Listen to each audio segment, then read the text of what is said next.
what was that one Seattle tournament where he got like 4th? Oh, was it Lake of Rage maybe? I'm not No. quite- It was one of the later ones that I didn't go to. Sweepless?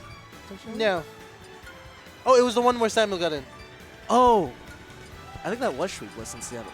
That was Sweepless? Yeah. Although, okay, so that one I did not go to, but yeah, Sweepless in Seattle, he got 4th, and pretty good run, almost getting in, but Samuel was able to take the show. But now, let's see if this star can shine. PS2 versus Dr. Cakenstein. Let's see what happens as we're swimming in the pools. Yeah, starting off with PS2, we got a big horizontal stage. Both these characters can play around their movements. Mythra with stats, pure stats, and Bowser Jr. with Clown Card and Clown Cancels. But we're going to get an early percent combo. Mythra really good at starting at putting you at 0, and then all of a sudden you're teleported, you're at 50% in these juggles. And it's hard for BJ to get in. I mean, like we see Wendy and they can get damage. He has all these burst options to get in, but I mean, when you're not getting in, I mean, you're getting hit for a lot. And that's a jab into the BJ down tilt. Not bad. Coming out Dr. Cakenstein. These two is in an odd situation right there, but able to get back with that side B. Yeah, the big thing with Bowser Jr. is he's a very uncommon character, but he has a lot of damage outputs and his very good kill potential with those Clown Cards and those up Bs. So you have to be very, very careful about what you whiff. That Mecha Koopa is something to note. If that Mecha Koopa ever touches a shield, it immediately dies on the spots, which is very, very tragic for the Bowser Jr. players out there. Yeah, one of those nerfs that is very necessary for the health of the game. I don't know why they thought, you know what, let's nerf Bowser Jr. I feel like this character is too powerful. First stock goes to PS2 with that flaming end. Yeah. Oh, that Mecha Koopa's going to stick on P2, but he's able to roll, but interesting, the foresight doesn't trigger. Still getting 52% again. We're mix repeating the first stock. That's all you got to do if you are a character like Mythra. You get in once, pawn as much damage as you can, and don't let him get up to breathe. That's what you got to do, especially when you're in pools trying to swim. Especially because Pyra Mythra as a character is very, very strong, mainly because Mythra in the neutral and then Pyra in the pushing the corner. But that up smash, very good awareness in catching that under shield punish. Ooh, I love that down throw on that Mecha Koopa, but not being able to follow up off of that. Trying to use his burst option, side B to get a little bit more. Nothing quite yet. We're just doing a little bit of hopscotch, jumping over the rope. Yeah, what can be tough about this matchup is Bowser Jr., one of their main closing up options is using the Clown Carts. But Mythra, with those big nairs, you can headshot the Clown Carts and knock her out, and the armor doesn't matter. Exactly, and it's exactly what Peace has been doing.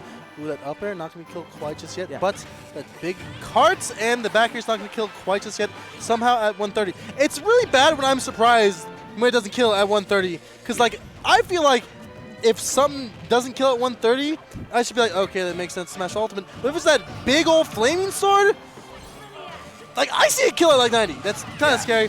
Up smash is going to kill. Just like that, PS2 has a little bit of a lead going. Mythra, usually the character not known for the killing potential, but when you can put them at like 150, that up smash starts killing, and it is a very, very good whiff punish tool because of how fast Mythra is as a character. And here we go again. We're going to get back air, up B. Oh, he whiffs the second back air. Just like that, he doesn't get the full combo, only getting half of that 53% that we've seen twice so far. Back air sending him off stage. Yeah, Cannonball drops after moving in a certain amount of time, but so he tries to time it to put it to drop right over the ledge. And falling there sends him off stage. It's a good position if you're Peace. Falling with that big thing, that's going to be shield a pressure. shield. Oh, well, you're still dead. Sure. I mean, he was going for, like, you know, really to, like, end him, but, I mean, that works too, I guess. Game one, going to Peace 2. Yeah, in this game, there's sometimes those scary situations where, like, people throw, like, moves that, like, that feel really uncomfortable with shield. So stuff like that Pyra, like, neutral B there, things like Incineroar Lariats. Like, a very common play is, like, shielding most of the hits and on the last hit spot dodging. But sometimes in the moments, you freeze up. And we can see there that Dr. Cakenstein has got his shield broken, and even though the S-Smash whiffs, the push off. And sometimes people don't. I know that when I get hit by it, I was like, how did that happen? So, you know, sometimes that might be a matchup check, but this is a common character, so maybe not so much. Game 2, we're going back to PS2. Oh, we're going to Kalos. I do like this stage. It gives more room to run for Wendy. I mean, we know, like it just feels better. You know, you use side B to go over, you use side B to go under. Why not? Oh, that Lightning Buzz is going to get whiff punish for that down tilt. And Koopa Cloud Cart seems really good on the stage. You're able, as you're saying before, you can travel, but especially when you go from those platforms, if you jump like in the middle of it, it looks like you might be able to reach like the other side potentially, or just like completely disengage. Oh, the neutral B is going to trade. Trying to get a roll in that scenario, but nothing happening quite just yet. And now we're playing another of that jump rope scenario where it's side B in the jump, side B in the jump. You have to guess where Dr. Cakenstein is going in the scenario. Ooh, scary position. Down is going to whiff, but there's a little bit of end lag on that move. Peace capitalizes by grabbing. And getting to the air dodge, but luckily getting able to get out of that up B with that fair.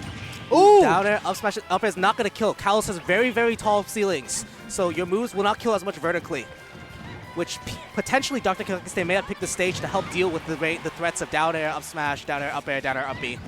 It's very true. I mean, Kalos is not really one of those common stages anymore. You don't really see it unless you are in certain regions. I know in Weewa this is banned. I know in Ewa this is banned, so not really one of those stages that we see often. So I kind of like to see what can happen because Dr. Cakenstein hasn't really capitalized off the stage choice whatsoever. We've seen like a couple movement things, but like the movement like is slick. But like if you're not getting an opening directly off of it or anything like that, like you can only progress so far in the game in terms of the leads of stocks and percent.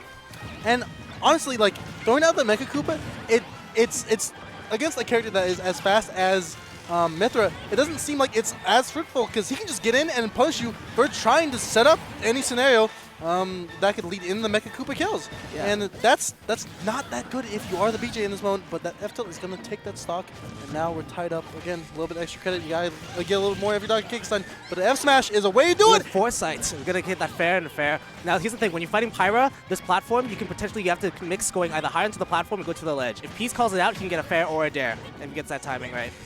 Yeah, but you got to get that timing right. Oh, just a whole bunch. This should be a hard punish.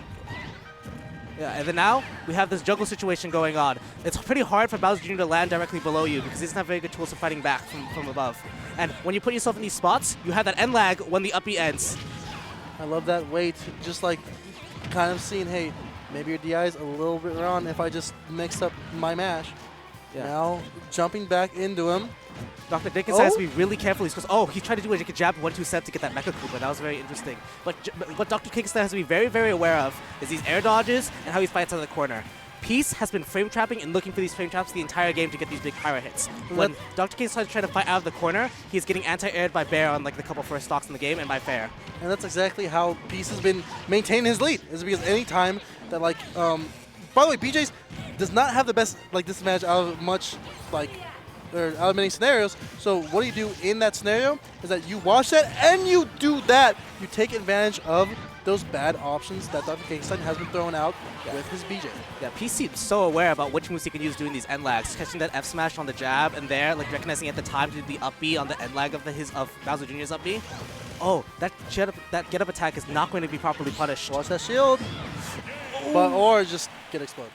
Now that up B is annoyingly strong. My goodness, if you get hit by it at like 90, you could be looking to like die. I mean, if you DI that Ron, you could just explode. And yeah, a little bit scary. I mean, that's just a huge fire pillar that's dangerous as hell. Oh my goodness. Pyra up B knockback is very interesting in ways because if you like DI it properly, sometimes you can like live to the corner at like 130. But so if you like hold straight in, like you can just blow up as you're saying at like 90%. So like you have to be very, very aware, like in recognition of the moments. But we gotta see how Dr. Cakenstein changes things up, because again he's going back to Kalos thinking, hey, maybe I just did a couple things wrong, get back to it and see if maybe I can change things up and get a game and maybe get a reverse 3-0 on the star-studded Siwa Void Piece 2. Okay, and we're going to be fighting in the center stage situation. That spit out is very unsafe. It's going to get punished by another back air up B string. Very classic. Peace seems very, very good at these bread and butter combos. That F smash was able to catch that air dodge in. Now we're back to it. How do you get back to stage if you are Cakenstein? Comes in with the fair and trying to get more. Comes in with that back air. I love the way that he's jumping back down to stage whenever he uses his side B. With all these falling areas, just smacking Peace in the face. Yeah, Peace is looking for some more different ways to anti-air. There he tried to cover Cakenstein going high with that neutral B, but Cakenstein chooses to go low. And he's going to skip past the ledge, almost gets punished by that neutral B. It barely has enough recovery frames to get out of it. And now we're back to it. The F smash not going to work quite just yet, but luckily he was able to spot dodge that and get a grab. And now a juggle scenario. Will this get a kill for Peace 2? Yeah, these up air situations are so hard because as Dr. Cakenstein, you have to be aware about up air is coming. Potentially. And if so, you have to be aware of how he's going to frame trap you or he's going to hit you. That up smash, though, is going to take that stock with the amount of rage, even if it's Kalos. Exactly. Love the catch by Dr. Cakenstein. But now, jab, get him off stage. And what can you do in this scenario for Peace 2? Covering that ledge, able to air dodge through, and that's a down throw. Yeah. Can you get more of that air? We're at the percent right now, where Pyra, any stray hit potentially could take this stock. But the thing is, unlike Mythra, you kind of have to condition them in a way, almost like a heavy-esque with like your sword. Up throw, up air, we're gonna whiff for nothing. But this Koopa Clown Cart is gonna go through the shield and get F smashed. Not going to kill quite just yet. 193 is a lot of percentage, but luckily he's not getting any extra credit if you are piece 2. But the jab is going to put on a lot of percentage. That's a easy 19% from that. The Nair is going to cover. Luckily able to air dodge to that, and that down air will take that. And just like that, it's 48%. Hey, even stocks. First time you're in the lead, Cakenstein. How are you going to get your piece? Yeah, something small to note is Dr. Cakenstein, even though like the Mecha Koopas have kind of been dying on the shield, just by like presenting the option in the field, you still have to cover it. Like, it's not the greatest like zoning tool, but like it does cut off space and forces you to do certain actions. Exactly. Getting that grab from off stage, and that is a quick 39%. Love that combo from piece 2. Yeah, right there, piece 2 did a rising nair, but because it only hit the bottom of the clown card, it was able to armor, unlike the previous ones where you're able to hit the head, which doesn't have armor. He goes for it all with that down air, but whiffs. Ooh, why not go for it? I mean, if you want to go for some flair, why not do it now? Yeah. Piece has to be very constantly aware about how Dr. Cakenstein does his up Bs, because if he does them like a little bit, like not directly snapping the ledge, it could potentially be telegraphing, skipping the ledge, and swinging the hammer. In which case, you have to look for shield, and if not, you have to, if it's like more towards like heading towards the ledge, you can like try to go for a down air 2-frame or a ledge trap. Now we're in a scenario where each hit will throw them off stage and try to finish off the edge guard. The up smash finally get it, as you were a little bit unsafe on that shield piece 2. Come on, brother. You know better. Yeah. Gain that F tilt. Not going to kill quite just yet. Will the Mythra do it? Clue me in on what's happening. Right now, Pyra Mythra, especially when you're in the Pyra, you're trying to look for anti-airs on the jumps, because when people are stuck in the corner, they want to jump. And also, that big fair, if you recognize you have an opportunity to swing where the opponent is going to be right where they are, that destroy is going to clean up. Love it. A little bit more of that pressing advantage. 47 right out the gate. Love it. This is a winner side stock for Cakenstein. A little bit of that jab, putting on 24%. Now you're up to 53. It feels like this is going a little bit downhill. Dr. Cakenstein needs to find a way in. Yeah, Piece is starting to do like a lot more like standing in place and then instant burst options. So he's doing like rising aerials or like descending nair. And it seems like Dr. Cakenstein like can't seem to contest them as well. He's been getting most of his kills on like Piece misspacing his aerials rather than directly. No jump, but able to get back was piece 2. Throws out the Pyra, maybe looking for something to down air. Not going to hit quite just yet, but that fair put him in the bad position, and he is electing to throw out the faster character. Having enough time to shield there. There's end lag, but the dash attack barely not able to catch them in time. A little slow. Space downer is going to make it so he doesn't get out of shielded. And that Koopa Clown card is just so good at like disengaging and putting in the corner. But if it hits you, if a strong enough move hits you directly, you get forced back. Ooh, that's not going to kill quite just yet. 114, but the dash will do it. And not quite just yet. Bowser Jr. is a little bit heavier than... Skips a ledge and lag, but that down tilt's going to whiff. The Cloud Cart's not set up in a proper position, but that back air, he will live, because quarter DI makes that back air potentially not kill out those percents. And that will kill. There's no way with, like, you are too close to the blast zone. I don't care if you're at 143 and you're getting hit by that. You might go a little bit farther than the scrape. And Peace closing it out 3-0. Siwa, very, very happy, if I imagine, for that win. Hearing a lot of cheering from the Siwa crowd. Love it, love it, love it. And now piece 2 is going on, and the doctor himself going down the losers. Seeing if he can find himself a winner on that operating table.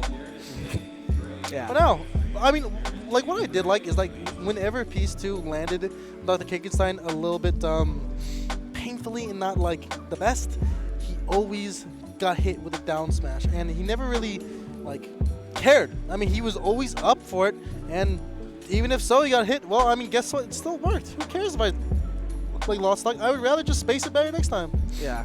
The thing that I was noticing a lot in Dr. Cakenstein's game plan is he's very good at capitalizing when he recognized that piece 2 like misspace is an option, or like takes like a small step approach, like mix up the spacing. Because he was fighting a lot of those up smashes out of shields. Traditionally, you do not see that often on sword characters, but like processing like when piece 2 is trying to do certain setups and fighting stuff like that. Exactly. And up smash is deceptively good on Bowser Jr. I mean, at any time you can throw it out, that hits for a lot and catches so much. But I mean, honestly, it wasn't enough for